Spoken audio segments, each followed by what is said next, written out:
ونعوذ بالله من شرور أنفسنا ومن سيئات أعمالنا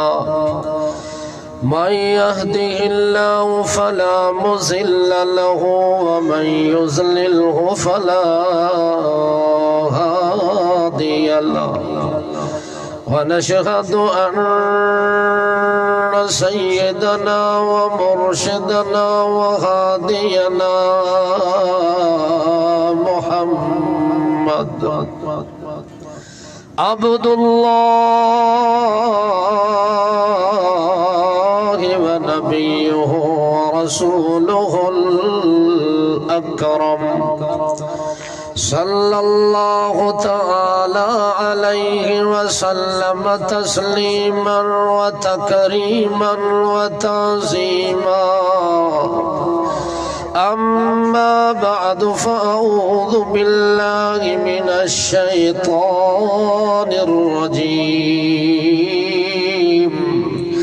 بسم الله الرحمن الرحيم قل بفضل الله وبرحمته فبذلك فليفرحوا هو خير مما يجمعون سبحان ربك رب العزة عما يصفون وسلام على المرسلين والحمد لله رب العالمين اللهم صل على محمد وعلى آل محمد كما صليت على إبراهيم وعلى آل إبراهيم إنك حميد مجيد اللهم بارك على محمد وعلى آل محمد كما باركت على إبراهيم وعلى آل إبراهيم إنك حميد مجيد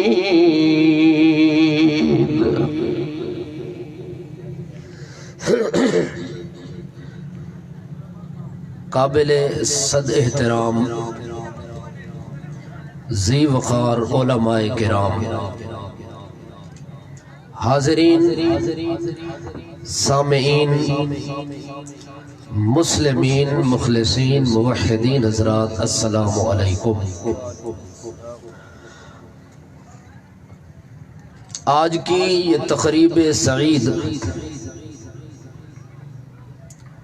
حافظ محمد شرجیل صاحب کے حفظ قرآن مکمل ہونے پر انعقاد پذیر ہوئی ہے۔ اس نیک بخت بچے کی حوصلہ افزائی کے لیے اتنا بڑا اہتمام اور پروگرام سجایا گیا۔ میری دعا ہے کہ اللہ جل جلالہ آج کی اس تقریب سعید کو ہمارے لیے میدان قیامت کے اندر باعث نجات بنائے اور دنیا کے اندر باعث سعادت بنائے۔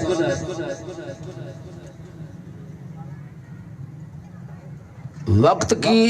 نزاکت کے پیش نظر اگر لوگوں کے سامنے کھانے کا بھی اہتمام ہو اور وقت بھی قریب ہو کھانے کا، تو اس وقت فطرتاً اور کوئی بات بندے کو اچھی نہیں لگتی، بندے کا سارا دھیان اور توجہ اس طرف ہوتی ہے اور متکلم کا ذہن ہوتا ہے کہ جو بات میں کرنا چاہتا ہوں بات لوگ میری توجہ سے سنیں. تو اگر آپ چند لمحات تمام تر اپنی مصروفیات اور اپنی توجہات کو ہٹا کے اس بات کی طرف کان لگا کے بات کو سننے کی کوشش کریں جس کتاب کے متعلق رب کائنات فرماتا ہے وَإِذَا قُرِئَ الْقُرْآنُ فَاسْتَمِعُوا لَهُ وَأَنصِتُوا لَعَلَّكُمْ تُرْحَمُونَ کہ جس وقت قرآن مقدس پڑھا جائے اس کی تلاوت کی جائے تو جس بندے کے دل میں اگر رتی بھر بھی ایمان ہے تو وہ بندہ کائنات کی ہر چیز کی طرف توجہ ہٹا کے اس کلام کو سننا چاہے گا جس کلام کو رب اپنے پیغمبر کو کہتے ہیں کہ آپ جب زمین پر میرا قرآن پڑھتے ہیں تو میں عرش برین پہ صرف تیری زبان سے پڑھا ہوا قرآن سنتا ہوں. تو جو کتاب اتنی مقدس ہے، اتنی اعلیٰ ہے، اتنی بالا ہے، اتنی اولا ہے، اتنی افضل ہے، اتنی اکمل ہے، اتنی اجمل ہے کہ اس قرآن کی تلاوت کے لیے رب نے اپنے پیغمبر حضرت محمد مصطفیٰ صلی اللہ تعالی علیہ وسلم کو حکم دیا کہ میرے پیغمبر آپ اس دھرتی پہ اس زمین پہ قرآن کے قاری بنے اور میں خود رب اس قرآن کا سامع بننا چاہتا ہوں. تو اس قرآن کی سماعت اور سننا باعث سعادت بھی ہے اور باعث نجات بھی ہے اور باعث برکت بھی ہے. اس لحاظ سے آپ حضرات سے صرف چند لمحات اور چند منٹ لوں گا. اگر آپ کی توجہ ہوئی تو انشاءاللہ ہو سکتا ہے کہ اس مختصر بات کے اندر اللہ ایسی بات کرنے کی توفیق عنایت فرما دے کہ وہ بات اگر دل دماغ میں اتر جائے تو وہ بات اتنی اعلیٰ ہو کہ خیر من الدنیا وما فیہا، جو کچھ دنیا ہے اور جو کچھ دنیا کے اندر موجود ہے ان تمام چیزوں سے وہ بات افضل ہو اور وہ بات کامل اور مکمل ہو. جو بات میں کرنا چاہتا ہوں اگر آپ اس کو توجہ سے سنیں تو انشاءاللہ امید ہے کہ یہ بات فائدہ سے خالی نہیں ہوگی. دنیا کے جہان کے اندر ہر بندہ جب دنیا کی زندگی گزارتا ہے تو اس کی زندگی کے اتار اور چڑھاؤ کے اندر،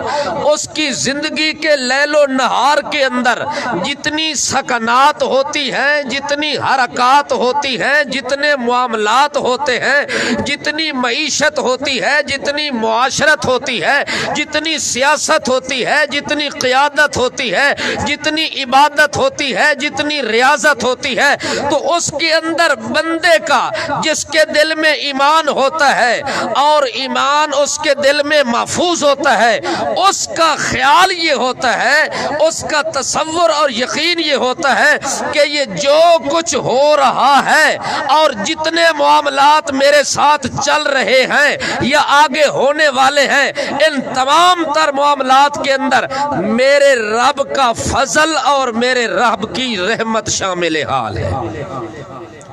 ہر چیز میں بندہ سمجھتا ہے کہ میرے اوپر کس کا فضل ہے؟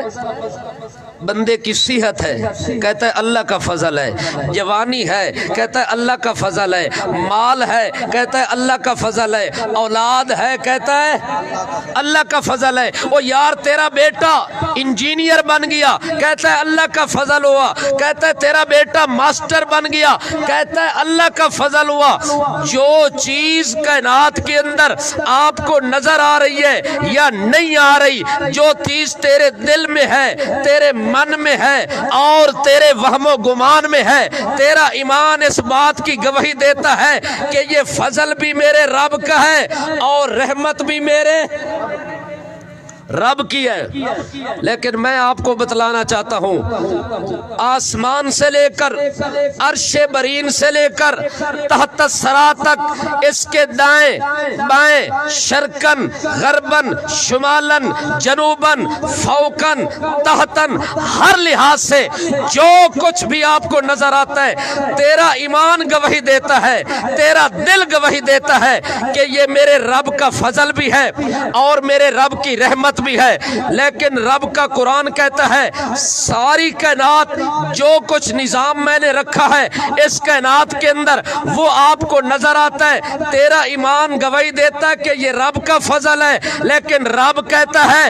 جس بندے کو میں قرآن والی دولت سے نواز دیتا ہوں وہ صرف فضل نہیں ہوتا بلکہ فضل عظیم ہوتا ہے۔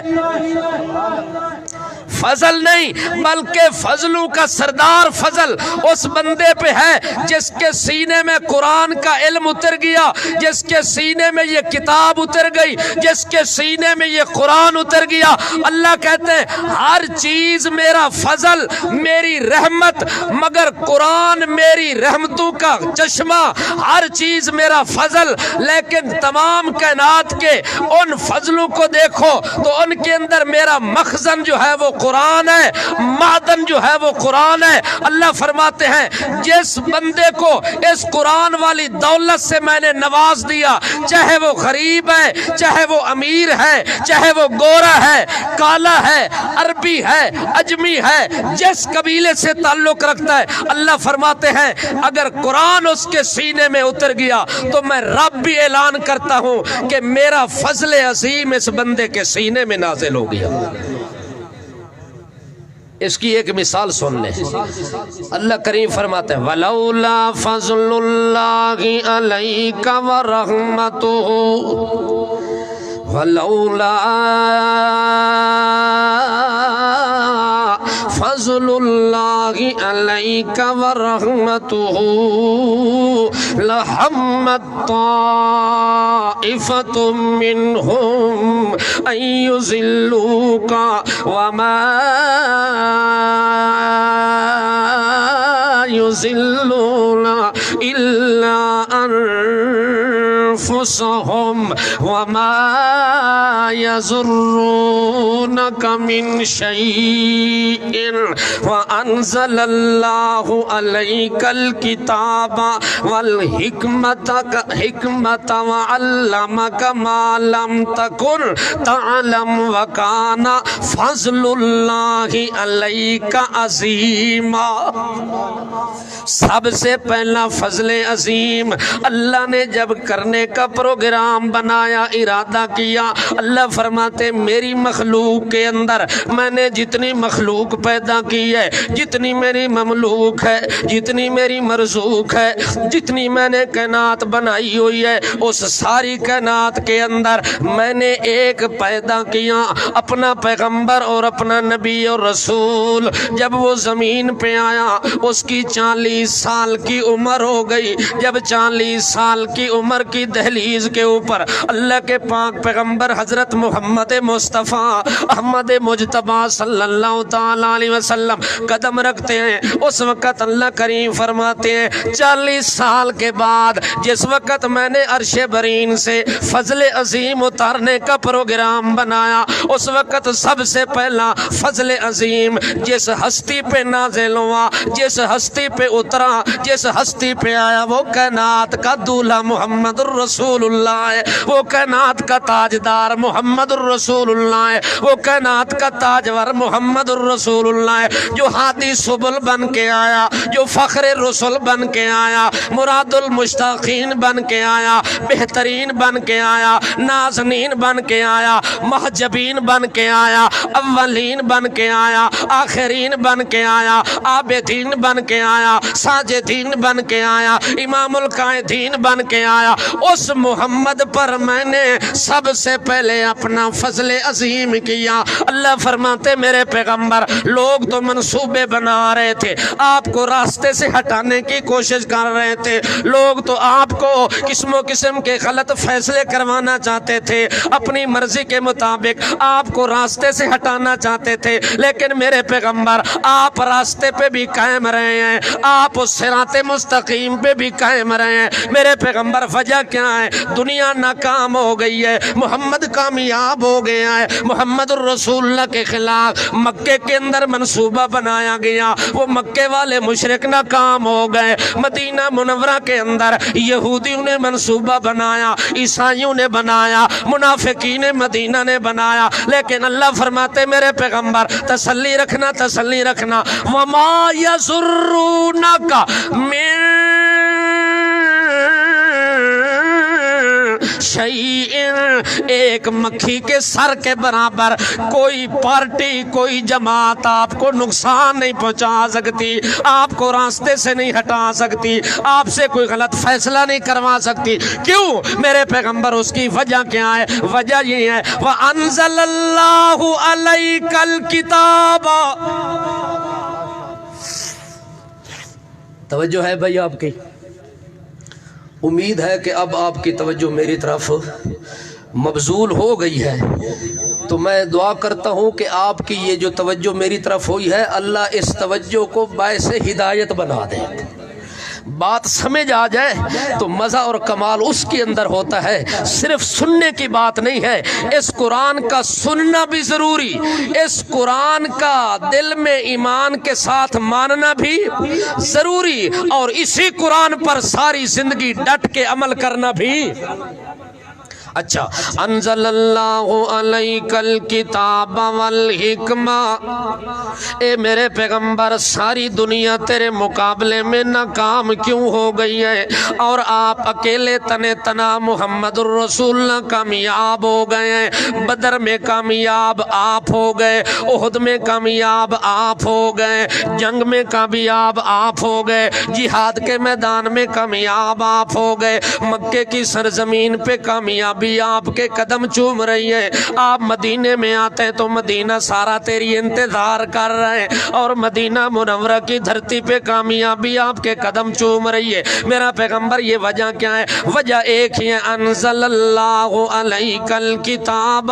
میں نے تیرے اوپر ایک کتاب نازل کی ہے، اور اس کتاب کے ذریعے میں نے آپ کو کیا رنگ لایا، اس کتاب کے ذریعے میں نے کیا ترقی دی، اس کتاب کے ذریعے تیرے دل میں کتنا کمال آیا، کتنا جلال آیا، کتنا جمال آیا، کتنا بخت آیا، کتنا اقبال آیا، کتنا یول و معال آیا۔ اے میرے پیغمبر وہ میں آپ کو بتلاؤں گا، وَعَلَّمَكَ مَا لَمْ تَكُنْ تَعْلَمْ وَكَانَ فَضْلُ اللَّهِ عَلَيْكَ عَظِيمًا۔ اے میرے پاک پیغمبر، اس کتاب کے ذریعے میں نے تیرا سینہ کھول دیا، اور تیرے سینے کے اندر میں نے علم کو پلٹ دیا، حکمت آ گئی تو تیرے سینے میں، بصیرت آ گئی تیرے سینے میں، علم قرآن آ گیا تیرے سینے میں، اور قرآن کی تفسیر اور متن شرح سارا تیرے سینے کے اندر میں نے جمع کر دیا۔ اللہ کریم فرماتے میرے پاک پیغمبر، اسی قرآن کے ذریعے میں نے تیرے اوپر فضل عظیم جمعہ و قرآن، میں نے قرآن کو تیرے سینے میں جمع کیا۔ یہ قرآن کا تیرے سینے پہ اترنا اور تیرے دل میں ٹھہر کے جمع ہونا، وَقَانَ فَضْلُ اللَّهِ عَلَيْكَ عَظِيمًا، میں اللہ کا فضل عظیم ہے۔ یہ اللہ کا فضل ہوتا ہے، جس کے سینے میں قرآن آ جاتا ہے، جس کے سینے پہ قرآن مقدس کا علم داخل ہو جاتا ہے، وہ فضل عظیم کا مستحق ہو جاتا ہے، فضل عظیم کا مصداق ہو جاتا ہے۔ اسی لیے اللہ فرماتے میرے پیغمبر، وَمَا يُضِلُّونَ إِلَّا أَنفُسَهُمْ، جو کوشش کر رہے ہیں وہ خود تو بھٹک جائیں گے راستے سے، خود تو ان کے قدم ڈگمگا جائیں گے، لیکن وَمَا يَضُرُّونَكَ مِنْ شَيْءٍ، آپ کو کوئی نقصان نہیں پہنچا سکتے۔ کیوں؟ جب تک تیرے سینے میں فضل عظیم والی دولت موجود ہے، دنیا نقصان خود اٹھا سکتی ہے، خسارے میں جا سکتی ہے، لیکن آپ کو کبھی نقصان اور خسارہ نہیں پہنچا سکتے۔ ایک مثال، شیخ عبد القادر جیلانی، سب کہہ دیں سبحان اللہ، توجہ ہے، شیخ عبد القادر جیلانی رحمت اللہ علیہ، شیخ اللہ کے ولی ہے اور ولی اللہ کا عمل دیکھیں کہ آپ اور میں تو فرض نماز کی اہمیت دل میں نہیں رکھتے. جو اللہ کا ولی ہے اس کی زندگی میں کبھی تہجد بھی قضا، حالانکہ تہجد کی نماز صرف حضرت محمد الرسول اللہ صلی اللہ علیہ وسلم پر فرض ہے، باقی امت پر فرض نہیں ہے، نفلی عبادت ہے. لیکن اللہ کے جو ولی ہوتے ہیں وہ رات کو بستر گرم نہیں کرتے، وہ رات کو مصلی پہ کھڑے ہو کے رب کو راضی کرتے ہیں. شیخ رحمت اللہ علیہ فرماتے ہیں میں وضو کر کے جب مصلی کے قریب آیا تہجد کی نماز ادا کرنے کے ارادے سے، اچانک اندھیرے کے اندر میرے صحن کے اندر ساری روشنی ہی روشنی ہو گئی، اور وہ روشنی زمین سے آسمان تک مجھے معلوم ہو رہی ہے. میں حیران ہو گیا کہ رات تو بڑی اندھیری ہے لیکن یہ روشنی کہاں سے آ گئی ہے. تھوڑی ہی دیر چند لمحے گزرتے ہیں، اس روشنی کے اندر سے آواز آتی ہے عبد القادر کیا کرنے لگا، عبد القادر اتنی تکلیف کیوں کر رہے ہو، اتنی سردی کے اندر اٹھ کے ٹھنڈے پانی سے وضو بھی کر رہے ہو، گرم بستر نرم بستر چھوڑ کے ٹھنڈے جائے نماز اور مصلی پہ آ کے ٹھنڈی زمین پہ سجدے کرنے کے پروگرام بنا رہے ہو. عبد القادر آنا ربوں کا، میں تیرا رب ہوں اور میں تمہیں کہتا ہوں کہ آج کے بعد کوئی عبادت کرنے کی ضرورت نہیں ہے، کوئی نفل پڑھنے کی ضرورت نہیں ہے، کوئی ذکر شکر فکر کرنے کی ضرورت نہیں ہے. اتنی مشقتیں جو آپ نے اٹھائی ہیں بس وہی کافی ہیں، میں راضی ہو گیا ہوں. آج کے بعد کوئی نماز نہ پڑھنا، کوئی روزہ نہ رکھنا، کوئی حج زکوٰۃ صدقات خیرات کسی چیز کی ضرورت نہیں ہے. شیخ عبد القادر جیلانی رحمت اللہ علیہ فرماتے جس وقت اس روشنی کے اندر سے یہ آواز آئی کہ میں تیرا رب ہوں اور میں تمہیں آزاد کرنا چاہتا ہوں کہ آج کے بعد تیرے اوپر کوئی پابندی نہیں. شیخ عبد القادر جیلانی رحمت اللہ علیہ فرماتے ہیں جب یہ آواز آئی تو میں نے اس آواز کو سن کے اللہ کے قرآن کے سامنے رکھا کہ آیا یہ آواز قرآن کے مطابق ہے یا قرآن کے مخالف ہے. تو پہلے کوئی عبادت معاف نہیں ہے، کوئی روزہ معاف نہیں ہے، کوئی حج معاف نہیں ہے. شیخ عبد القادر جیلانی رحمت اللہ علیہ فرماتے ہیں پیغمبر جو ساری کائنات کے پیغمبروں کا بھی پیغمبر، نبیوں کا بھی نبی، رسولوں کا بھی رسول، اماموں کا امام بن کے آیا، ہادی بن کے آیا، شافی بن کے آیا، کافی بن کے آیا، مہدی بن کے آیا، مزمل بن کے آیا، مدثر بن کے آیا، شاہد بن کے آیا، نذیر بن کر آیا، بشیر بن کر آیا، سراج منیر بن کر آیا. اگر عبادت معاف ہوتی تو اس پیغمبر کو اللہ کہتے عبادت نہ کرو جو معصوم بھی ہے، صرف معصوم نہیں امام المعصومین ہے، جو مخدوم بھی ہے بلکہ مخدوم کائنات بھی ہے. جب عبادت رب کہتا ہے اس پہ معاف نہیں ہے تو میں کون ہوں؟ میں تو اس محمد کا غلام ہوں. لہٰذا یہ آواز رب کی نہیں ہو سکتی. یہ شیطان مجھے پھسلانا چاہتا ہے، مجھے راستے سے ہٹانا چاہتا ہے. اسی وقت شیخ عبد القادر جیلانی رحمت اللہ علیہ فرماتے ہیں نبی کریم کا بتلایا ہوا وظیفہ مجھے یاد آ گیا تو میں نے کہا لا حول ولا قوت الا باللہ. جب شیطان کے ڈاکے کا خطرہ ہو تو پھر بندہ کیا پڑھتا ہے؟ نبی علیہ السلام فرماتے ہیں شیطان مردود سے بچنے کے لیے آپ نے زبان سے وظیفہ جاری کرنا لا حول ولا قوت الا باللہ، لا حول ولا قوت الا باللہ. جب میں نے یہ پڑھا تو ساری روشنی ختم ہو گئی، اندھیرا دوبارہ چھا گیا.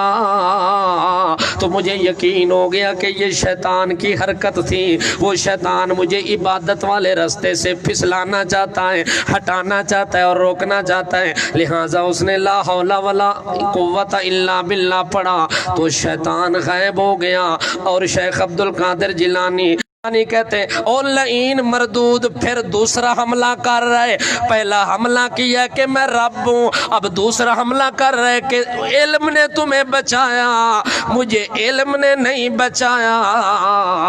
ما یتغمدنی برحمت منہ، مجھے کسی چیز نے نہیں بچایا، مجھے اللہ کے فضل اور اللہ کی رحمت نے بچا لیا ہے۔ اس کے فضل سے، آپ کے حملے سے میں بچ گیا ہوں، اس کا فضل نہ ہوتا تو میں بھی بچ نہ سکتا۔ اللہ بھی کہتے ہیں وَلَوْلَا فَضْلُ اللَّهِ عَلَيْكَ وَرَحْمَتُهُ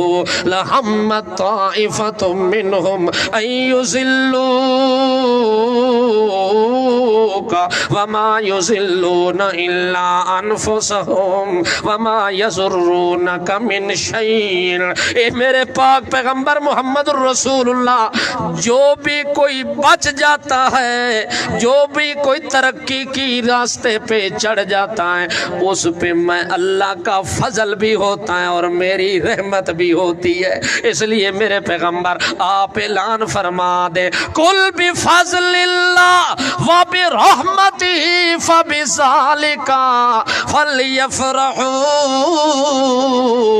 هو خیر مما یجمعون۔ اعلان فرما دے میرے پیغمبر کہ لوگ تو پتہ نہیں کس چیز پہ خوش ہوں گے، میں محمد اللہ کی رحمت پہ خوش ہوں، میں محمد اپنے اللہ کے فضل پہ خوش ہوں۔ کیا مطلب؟ قرآن میرے پاس پہنچ گیا، قرآن اللہ کا فضل بھی ہے، اللہ کی رحمت بھی ہے، آپ ان چیزوں پہ خوش ہیں جو آپ نے جمع کی ہوئی ہیں، دولت پہ خوش ہے، مال پہ خوش ہے، قوم قبیلے پہ خوش ہے، کوٹھی بنگلے پہ خوش ہے، گاڑیوں پہ خوش ہے، پلاٹوں پہ خوش ہے، گھروں پہ خوش ہے، مکان میں خوش ہے، زمان میں خوش ہے، جہان میں خوش ہے۔ محمد کریم فرماتے ہو وَخَيْرٌ مِّمَّا يَجْمَعُونَ، ساری کائنات کو جمع کر دو، جو فضل اللہ نے میں محمد پہ قرآن نازل کر کے کیے، اس فضل کا مقابلہ ساری کائنات کی دولت نہیں کر سکتی۔